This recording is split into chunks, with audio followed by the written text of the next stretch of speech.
Hi, this is Dave Out Loud. Have you ever gone back into a house you used to live in and there are boxes that used to belong to you and now you're going to go through them? Well, this is exactly where we find the character Wooly in the book The Lincoln Highway by Amor Towles. Let me read you an excerpt. Steeling his nerves, Wooly opened the lid and breathed a sigh of relief. Inside were all the clothes that had been in the bureau that was and wasn't his. In the box below, Wooly found all of the things that had been on top of the bureau, like the old cigar box and the bottle of aftershave that he had been given for Christmas and never used, and the runners-up trophy from the tennis club with the little golden man who would be serving a tennis ball for all eternity. And at the very bottom of the box was the dark blue dictionary that Wooly's mother had conferred upon him when he was headed off to boarding school for the very first time. Wooly took the dictionary out and felt its reassuring heft in his hands. Now he had loved this dictionary because its purpose was to tell you exactly what a word meant. Pick a word, turn to the appropriate page, and there was the word's meaning. And if there was a word in the definition that you didn't recognize, you could look up that word to find out exactly what it meant.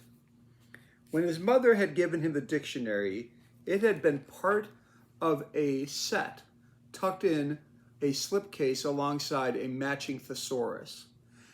And as much as Wooly had loved the dictionary, he had loathed the thesaurus. Just the thought of it gave him the heebie-jeebies, because the whole purpose of it seemed to be the opposite of the dictionaries. Instead of telling you exactly what a word meant, it took a word and gave you 10 other words that could be used in its place. How was one to communicate an idea to another person if when one had something to say, one could choose from 10 different words for every word in a sentence? The number of potential variations boggled the mind, so much so that shortly after arriving at St. Paul's, Wooly had gone to his math teacher, Mr. Kellenbeck, and asked him, if one had a sentence with 10 words and each word could be substituted with 10 other words, then how many sentences could there be? And without a moment's hesitation, Mr. Kellenbeck had gone to the chalkboard, scratched out a formula, and done a few quick calculations to prove incontrovertibly that the answer to Wooly's question was 10 billion. Well, when confronted with a revelation like that, how was one to begin writing an answer to an essay question during end-of-term exams? Nonetheless, when Wooly left St. Paul's to attend St. Mark's, he had dutifully carried the thesaurus with him and set it down on his desk, where it remained snugly in its case, smirking at him with its tens of thousands of words that could be substituted one for the other. For the next year, it taunted, teased, and goaded him until finally, one evening shortly before Thanksgiving break, Wooly had taken the thesaurus from its case, carried it down to the football field, doused it with some gasoline that he discovered in the crew coach's launch, and set the dastardly thing on fire. In retrospect, it probably would have been peaches and cream if Wooly had thought to set the thesaurus on fire on the 50-yard line. But for some reason, Wooly couldn't quite remember he had put the book in the end zone. And when he'd thrown the match, the flames had quickly followed a trail of gas that had been sloshed on the grass, engulfed the gas can, and triggered an explosion that set the goalpost on fire. Backing up to the 20-yard line, Wooly had watched at first in shock and then amazement as the fire made its way up to the center support, then moved simultaneously along the two shoulders and up the posts until the whole thing was in flames. Suddenly, it didn't look like a goalpost at all.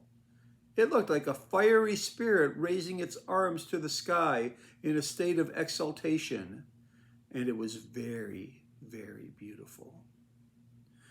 When they called Wooly we're doing so great. You know, we're not going to fix this. This happens when you read, okay? You get over it. When they called Wooly before the disciplinary committee, it was Wooly's intention to explain that all he had wanted was to free himself from the tyranny of the thesaurus so that he could do a better job in his exams. But before he was given a chance to speak, the dean of students, who was presiding over the hearing, said that Wooly was there to answer for the fire he had set on the football field. A moment later, Mr. Harrington, the faculty representative, referred to it as a blaze.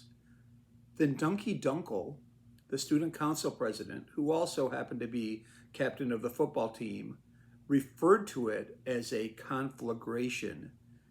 And Wooly knew right then and there that no matter what he had to say, they were all going to take the side of the thesaurus.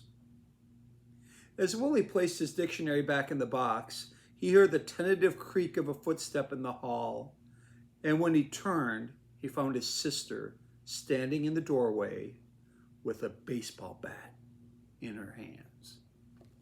Well, that's a good place to end. I'm going to come back in a couple of days, and I'm going to read the next part because I think it's amazing. So, thank you for joining me on this little piece of literature and fun and frivolity. And this is Dave Out Loud, going out on a kind of cliffhanger.